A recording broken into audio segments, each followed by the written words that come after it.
Kurang 2 bulan lagi, Anas Urbaningrum, ex-ketua umum Partai Demokrat, akan menghirup udara bebas. Anas menjalani hukuman penjara setelah divonis 8 tahun untuk kasus korupsi dalam sidang banding peninjauan kembali atau PK oleh Mahkamah Agung.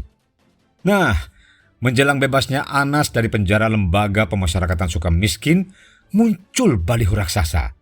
Tak tanggung-tanggung, baliho itu ditempatkan di dekat kediaman SBY di Cikeas dengan tulisan "Tunggu beta bale", yang artinya "Tunggu saya kembali". Lalu kepada siapa pesan baliho itu disampaikan? Kepada Pepo? Atau Demokrat? Atau kepada AHY yang kini menjabat sebagai Ketua Umum Partai Demokrat? Akankah ini menjadi awal dari balas dendam politik Anas terhadap keluarga Cikeas?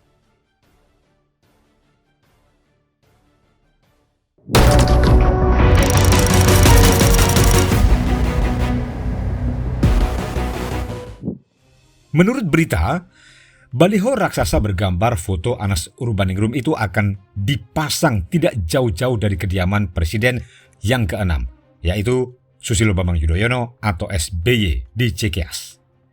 Menurut kabar pula, Anas baru akan menghirup udara bebas sepenuhnya pada April 2023 setelah terkurung di penjara selama kurang lebih sewindu lamanya.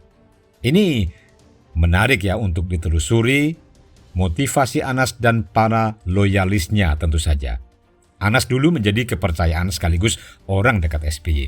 Tapi kemudian pecah kongsi saat Anas terbelit kasus gratifikasi mobil mewah Harrier dan kasus Hambalang yang sering diplesetkan sebagai monumen koruptor itu.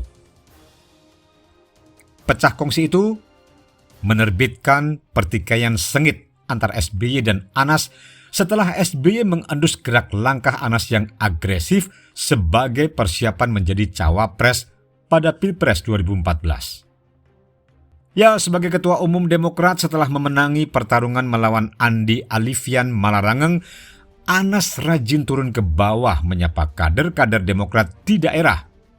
Ini berbeda dengan Andi Malarangeng yang kemudian menjadi loyalis SBY. Tapi Anas ini malah berkebalikannya. Selain menarik simpati dan membentuk kader loyalitasnya, turunnya Anas ke daerah sebagaimana yang dilakukan Anies Baswedan saat ini tidak lain untuk mempopulerkan dirinya sekaligus membranding dirinya sebagai capres. Sebagai politikus senior, SBY ini bukan tidak mengendus gerak-gerik Anas yang kemudian menjadi musuh dalam selimut Demokrat waktu itu. Maka, saat kasus hukum terkait tindak pidana korupsi yang dilakukan Anas mencuat, SBY memanfaatkan momen itu untuk mengambil alih Demokrat dari tangan Anas, dan SBY kembali menjadi Ketua Umum Demokrat seusai 2 periode menjabat Presiden. Ya, ini memang kesannya turun derajat ya. Dari yang seharusnya negarawan usai purna tugas sebagai Presiden RI menjadi sekedar Ketua Umum partai. Akan tetapi insting SBY ada benarnya. Jika tidak turun gunung, Demokrat sedang dalam genggaman orang lain. Siapa lagi kalau bukan Anas? Kendati yang bersangkutan sedang berurusan dengan hukum. Anas kemudian dinyatakan terbukti bersalah di pengadilan atas kasus gratifikasi mobil Harrier dan korupsi proyek Hambalang yang melilitnya. Dan atas perbuatannya itu, Anas divonis 14 tahun. Tetapi kemudian ia mengajukan upaya hukum peninjauan kembali atau PK. Mahkamah Agung mengkorting hukuman menjadi tinggal 8 tahun.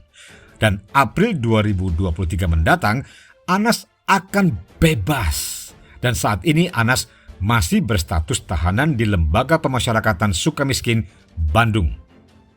Tentu saja komunikasi politik Anas yang disampaikannya melalui baliho raksasa yang penempatannya langsung di dekat kediaman SBY itu, ini sangat menarik. Kepada siapa kalimat "tunggu beta bale" yang dalam bahasa Ambon bermakna "tunggu saya kembali" itu? Ya, ini kiranya orang awam tetapi sedikit melek politik pun paham. Pesan itu tidak lain disampaikan kepada SBY dan Demokrat. Apakah pesan Anas itu juga disampaikan untuk Agus Harimurti Yudhoyono alias AHY yang kini menjabat sebagai Ketua Umum Demokrat? Mungkin Anas menggunakan prinsip sambil menyelam minum air. Jadi, AHY kalau meminjam istilah dalam permainan catur hanya sekedar en passant, ya, alias sambil lalu. Sebab yang ingin disasar Anas adalah head to head langsung dengan SBY. Dalam film silat atau kungfu, Anas rupanya ingin melampiaskan balas dendam politiknya terhadap SBY. Tak hanya itu, Anas sekaligus ingin membersihkan badannya dari aroma korupsi di mata publik. Apalagi, loyalis Anas kemudian menyiapkan kendaraan politik dengan didirikannya parpol bernama Partai Kebangkitan Nusantara atau PKN. Setidaknya, Anas ingin mengambil ceruk kecil para kader Demokrat yang tidak puas alias kecewa atas kepemimpinan SBY, dan kini AHY sebagaimana Muldoko memanfaatkan orang-orang Demokrat yang kecewa ini. Tapi kalau dibanding Muldoko, ini Anas jauh lebih terhormat karena tidak mengkudeta Partai Demokrat, melainkan menyiapkan PKN. Ibarat pedang, upaya Anas yang mulai memanaskan persaingan dengan SBY dan Demokrat itu benar-benar bermata dua. Pada satu sisi melampiaskan dendam membara yang berakibat dirinya di penjara, di sisi lain untuk menaikkan popularitas yang mana tahu mengerek elektabilitasnya. Modal utama Anas masuk kembali ke gelanggang politik adalah dengan menggoreng sentimen SBY dan Demokrat yang merupakan sasaran utamanya dengan sambil lalu mencolek AHY yang menjadi sasaran antara. Kalau hanya mempromosikan siapa dirinya, kaum milenial mungkin tidak akan paham siapa Anas, sehingga usaha ini jauh akan lebih sulit. Bagaimana SBY, Demokrat, dan AHY dalam menyikapi kehadiran Anas saat sedang panas-panasnya perpolitikan tanah air menjelang Pilpres 2024? Tidak bisa diabaikan begitu saja. Tetapi juga jangan bereaksi berlebihan, khususnya oleh SBY. Slow down saja. Sekali SBY terpancing, ya itulah yang diharapkan dan diinginkan Anas. AHY pun tidak perlu berkomentar yang tidak perlu, apalagi terpancing kura-kura dalam perahu saja, alias pura-pura tidak tahu.